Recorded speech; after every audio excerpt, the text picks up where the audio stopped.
Bismillahirrahmanirrahim. Assalamualaikum warahmatullahi wabarakatuh.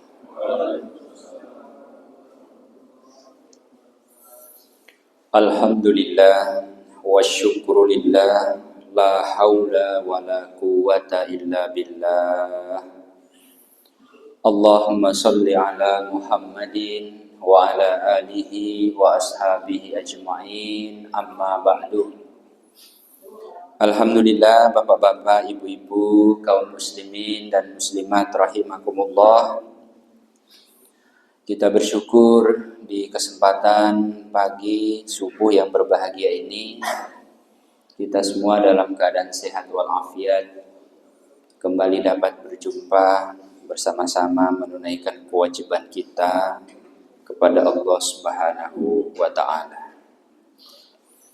Sholawat dan salam semoga tetap tercurah kepada junjungan kita Nabi Muhammad sallallahu alaihi wasallam, Nabi yang telah diutus ke tengah-tengah umat manusia menyampaikan agama yang hak, agama Islam. Mudah-mudahan kita selalu istiqomah menjadi seorang muslim, insyaallah. Bapak Ibu yang berbahagia, izin kita melanjutkan kajian kita di surat Ali Imran, masih di ayat yang sama, ayat 62. Nanti kalau waktunya cukup, kita melanjutkan ke ayat 63. Di ayat 62 Allah berfirman, Bismillahirrahmanirrahim. A'udzu billahi minasyaitonir rajim. Inna hadza lahuwal qasasul haq. Sungguh kisah-kisah yang telah diceritakan Al-Quran secara khusus di dalam surat Ali Imran ini adalah sesuatu yang hak, petunjuk, tidak hanya sekedar benar, tetapi dia juga adalah petunjuk. Wa ma min ilahin illallah, dan tidak ada Tuhan yang berhak disembah melainkan Allah. Artinya kisah-kisah itu sumbernya dari Allah. Karena sumbernya dari Allah, berarti kisah-kisah itu membawa pesan-pesan ilahi. Wa innallaha, dan sesungguhnya Allah itu lahuwal aziz, dialah yang maha perkasa, al-hakim, lagi maha bijaksana. Kemarin kita sudah menjelaskan Bapak Ibu, mengapa dua Asmaul Husna itu disandingkan di penghujung ayat ini. Inna hadza lahuwal qasas, kisah-kisah yang telah diceritakan oleh Quran di dalam Ali Imran ini khususnya. Pertama Fir'aun, kemarin kita sudah melewati itu. Berikutnya adalah kisah tentang Bani Israel, itu juga sudah kita jelaskan kemarin. Sekarang kita langsung ke kisah Zakaria. Bapak Ibu yang berbahagia, munculnya kisah Zakaria dalam keluarga Imran itu bermula dari peran Zakaria sebagai orang yang bertanggung jawab terhadap Maryam. Itu diceritakan Al-Quran, fataqabbalaha rabbuha biqabulin hasanin. Allah mengabulkan permohonan, atau Allah menerima nazar istri Imran dengan penerimaan hasanin yang baik. Dan di antara bentuk Allah menerima nazarnya Hana, istrinya Imran itu, wa ambataha nabatan hasanan, di dalam tempat Maryam berdiam tinggal, Allah kemudian menumbuhkan nabatan hasanan, pohon yang baik untuknya. Jadi Allah tuh kalau sudah menerima seorang hamba, maka Allah akan membuat skenario untuknya. Meskipun kadang-kadang skenario itu untuk sementara waktu terlihat tidak menyenangkan. Terus masuk lagi pemeliharaan yang kedua. Wa kaffalaha Zakaria. Dan kemudian Zakaria, Allah menjadikan Zakaria sebagai pemeliharanya. Jadi tema besarnya keluarga Imran. Tetapi di tengah-tengah Quran bicara tentang keluarga Imran, muncul satu figur namanya Zakaria. Bagian terpenting dari keberadaan Zakaria itu adalah tugasnya sebagai, kalau di dalam ayat itu disebutkan wa kaffalaha. Ya. Kata itu kemudian kita artikan dengan mencukupi. Meskipun kita juga sadar bahwa kata mencukupi untuk menerjemahkan redaksi Quran wa kaffalaha itu sebetulnya belum cukup.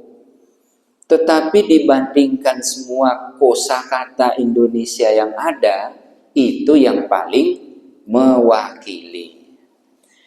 Wa kaffalaha Zakaria, Allah menjadikan Zakaria orang yang mencukupi Maryam. Bapak Ibu yang berbahagia, kalau kita ingin melihat sebetulnya makna kaffalaha itu apa? Di dalam makna kata wa kaffalaha itu, di sana terdapat terkandung satu tanggung jawab. Kalau sudah namanya tanggung jawab Bapak Ibu, ini luas sekali pengertiannya. Ya, kita semua ini menerima tanggung jawab. Kalau di dalam fikih tata kelola itu, di sana disebutkan, di satu sisi ada kepercayaan. Nah, orang yang diberi kepercayaan itu imbalannya apa, Bu? Harus memberi komitmen. Ya, kita itu ya begitu. Ada kepercayaan, ada komitmen. Seorang perempuan memberi kepercayaan pada laki-laki. Oh, inilah laki-laki yang menurutku bisa untuk diandalkan. Sang laki-laki membalas apa, Pak? Memberikan tanggung jawab, memberikan komitmen. Demikian pula sebaliknya. Itu contoh-contoh yang lain kaitannya dengan tanggung jawab. Selain itu, tidak kalah penting adalah turunannya menjaga keselamatan jiwa psikis. Kalau begitu, memang pas, karena dalam perjalanannya Zakaria tidak hanya memberi makan kepada Maryam, tapi juga memberikan pengetahuan. Meskipun dalam satu episode nanti, kemarin kita sudah melewati itu, ada timbal balik ketika Maryam juga memberikan pengetahuan berharga kepada Zakaria. Karena dari interaksinya lah dengan Maryam, Zakaria terbetik hatinya untuk bersandar menghadap di mihrab, berdoa kepada Allah, memohon kelanjutan nasabnya. Nah, baik Bapak Ibu yang berbahagia, selain jiwa, psikis, apalagi Pak yang dibutuhkan oleh anak pada umumnya itu? Di antaranya adalah mental spiritual. Jadi kebutuhan fisik, material, kemudian yang kedua tadi kebutuhan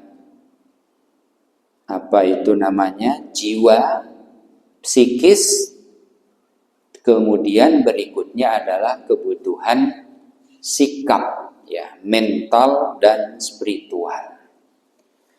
Bahkan di dalam Quran secara tegas, ya, bahwa Quran sesungguhnya menegaskan kepada kita semua agar mengupayakan anak-anak itu tumbuh fisiknya secara sehat. Satu. Dan itulah yang disebut dengan gulamun zakiyun. Selain fisiknya yang sehat, berikutnya adalah sehat juga psikisnya. Maka Quran menyebutnya dengan gulamun halim. Sehat fisik, sehat psikis. Apa itu cukup?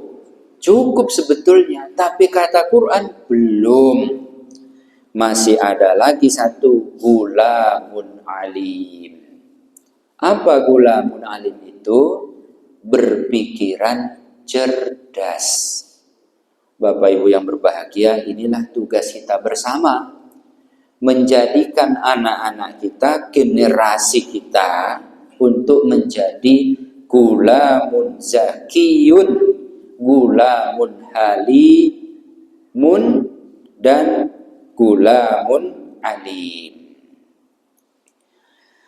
Nah, sehingga kalau kita kembali kepada kisah atau peran Zakaria, ada dua alasan penting mengapa Zakaria itu dipilih oleh Allah menjadi orang yang mencukupi dan memelihara Maryam.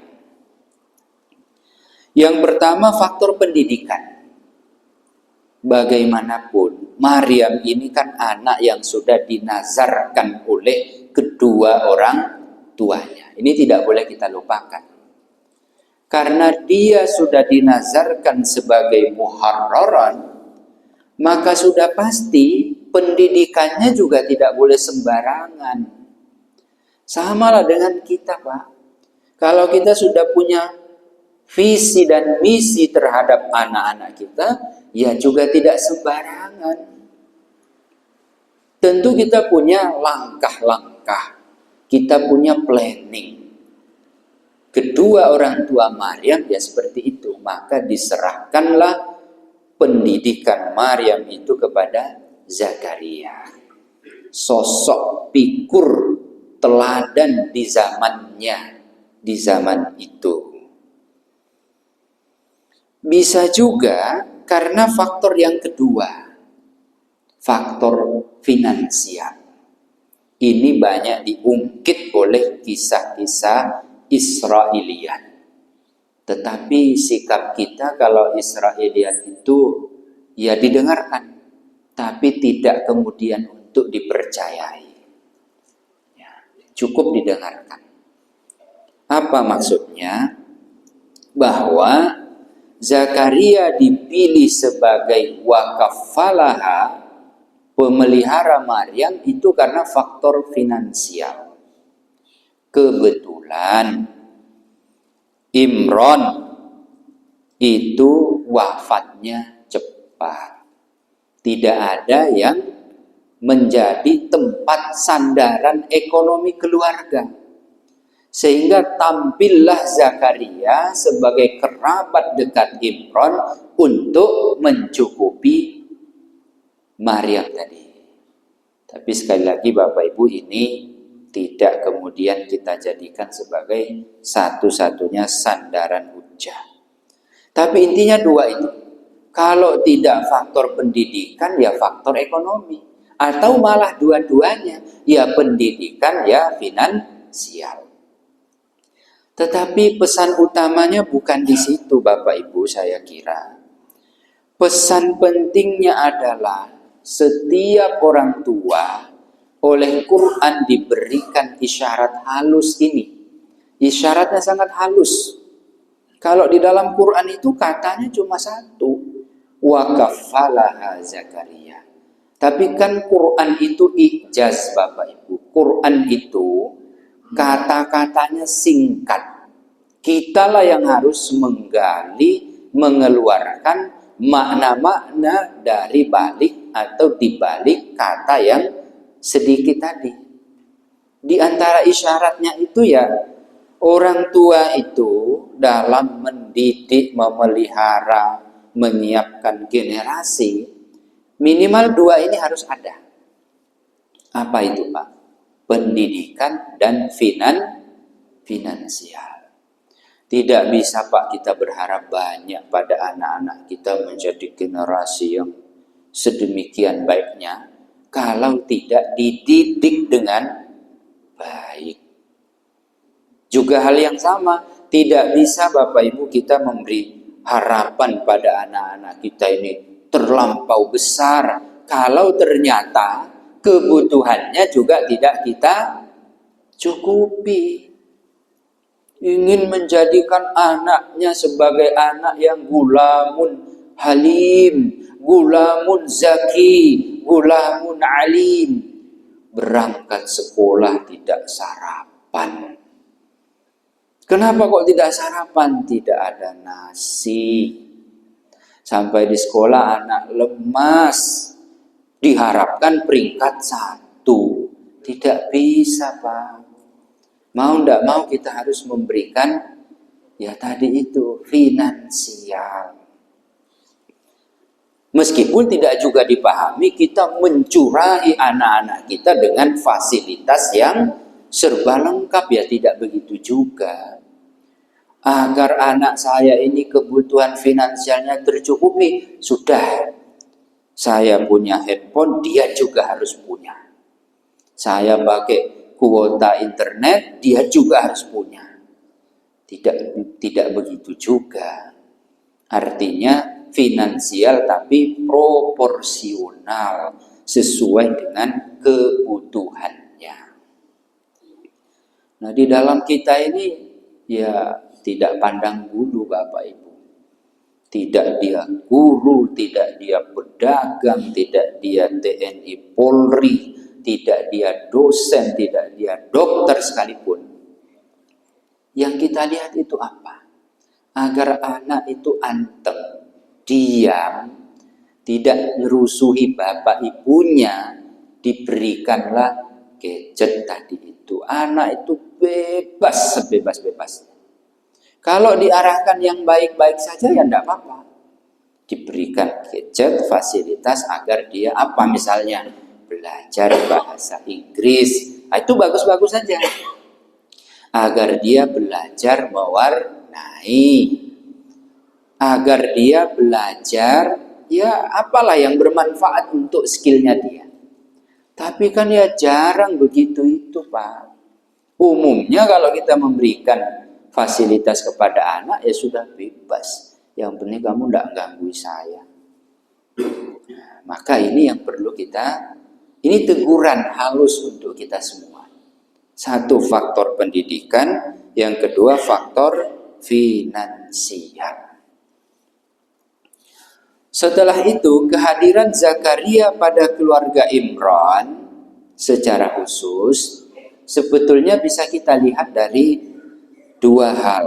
Pertama, relasi yang baik antara guru, lembaga pendidikan, murid, dan fasilitasnya.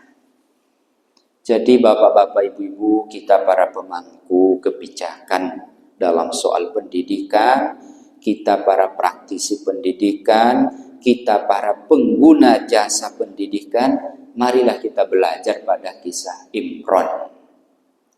terutama sekali pada episode keberadaan Zakaria pada kisah Imran itu. Ya, figur guru itu diperankan siapa, Pak? Zakaria alaihis salam. Dia sosok yang memiliki kualitas prima di zaman itu. Kepribadiannya bagus, keilmuannya mencukupi. Lembaga pendidikannya diperankan oleh siapa, Pak? Mihrab. Mihrab itu tempat yang secara spiritual maupun sosial, mihrab itu adalah tempat yang sakral. Tempat yang memang khusus digunakan untuk mendekatkan diri kepada Allah. Kalau begitu filosofi pendidikan kita itu ya mihrab, bahwa kita mendidik, menyekolahkan anak-anak kita itu sejatinya agar mereka dekat kepada Allah. Urusan yang lain-lain, kurikulum, itu kan ngikut. Tapi pada visi kita yang pokok itu adalah bagaimana di dalam pendidikan itu mendekatkan diri kita kepada Allah. Terus berikutnya, fasilitasnya diperankan atau diwakili oleh apa? Fasilitas pendidikan itu diperankan oleh kata rizqa. Artinya apa? Rezeki itu kan ketercukupan. Rezeki itu kan ketersediaan. Berarti Bapak Ibu yang berbahagia, ada guru yang baik, ada tempat yang ideal. Terus berikutnya ada sarana yang tercukupi. Inilah relasi yang baik di dalam pendidikan. Kalau salah satunya tidak ada, ya sulit, Pak. Dulu kita belajar sebelum ada listrik ya Pak. Saya juga meskipun ya, Pak, jauh di bawah usia panjenengan, tapi saya juga masih mengalami belajar pakai pelita. Coba Pak kalau kita belajar di bawah sinar rembulan dengan di bawah cahaya pelita, lampu minyak itu. Efektif mana Pak? Ya efektif pelita lah. Daripada kita belajar membaca, menulis di bawah cahaya meskipun rembulan itu terang, tapi tidak efektif Pak. Terus pelita tadi digantikan oleh listrik. Fasilitas belajar kita semakin mumpuni. Jadi ada fasilitas tapi gurunya tidak ada, ya tidak bisa juga Pak. Nah itu yang pertama. Yang kedua adalah relasi yang baik antara kualitas pendidikan dan pemeliharaan alam. Ini yang sangat jarang diungkap oleh para penafsir-penafsir kita. Munculnya kata nabatan hasanan di tengah Al-Quran sedang menjelaskan proses pendidikan Maryam, ini menunjukkan fakta yang selama ini ya tersembunyi. Fakta apa itu? Adanya hubungan antara pendidikan dan pemeliharaan alam. Nah Bapak Ibu yang dimuliakan oleh Allah, Maryam itu kan dididik sekaligus dipelihara oleh Zakaria. Hasil didikan Zakaria menjadikan Maryam itu sebagai wanita yang tumbuh menjadi wanita paling suci di muka bumi ini. Mengapa dianggap wanita paling suci? Secara internal dia tidak ada dosa, tidak ada. Secara eksternal dia tidak kemudian menjerumuskan kaum laki-laki dan seterusnya, maka dia dianggap sebagai wanita paling suci. Nah, terus di mana hubungannya dengan pemeliharaan alam? Ketika Quran bicara soal Maryam, muncullah satu kata, nabatan, yang kemudian dilengkapi dengan hasanan. Maksudnya apa? Pendidikan itu, kalau tadi kan ada mihrab, dalam upaya mengenal, mendekatkan diri kepada Allah. Kalau nabatan hasanan itu adalah wujud dari perhatian kita pada alam. Maksudnya apa Bapak Ibu? Pendidikan, satu hal yang tidak bisa kita lepaskan dari pendidikan kita itu adalah memelihara alam. Maka sekolah-sekolah sekarang ini mulai sadar pentingnya alam itu. Anak-anak mulai diajarkan bawah pohon, diajarkan nanam pohon. Kita baru sadar sekarang, Pak. Ketika pendidikan kita di masa lampau belum memikirkan urusan itu.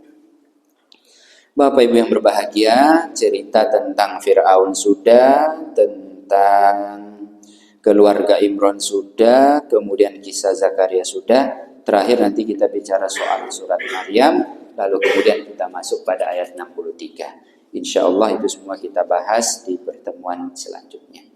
Mudah-mudahan bermanfaat. Mohon maaf bila ada hal yang kurang pas. Terima kasih Bapak Ibu kehadiran semuanya. Kita akhiri dengan bacaan hamdalah. Alhamdulillahirabbil alamin. Assalamualaikum warahmatullahi wabarakatuh.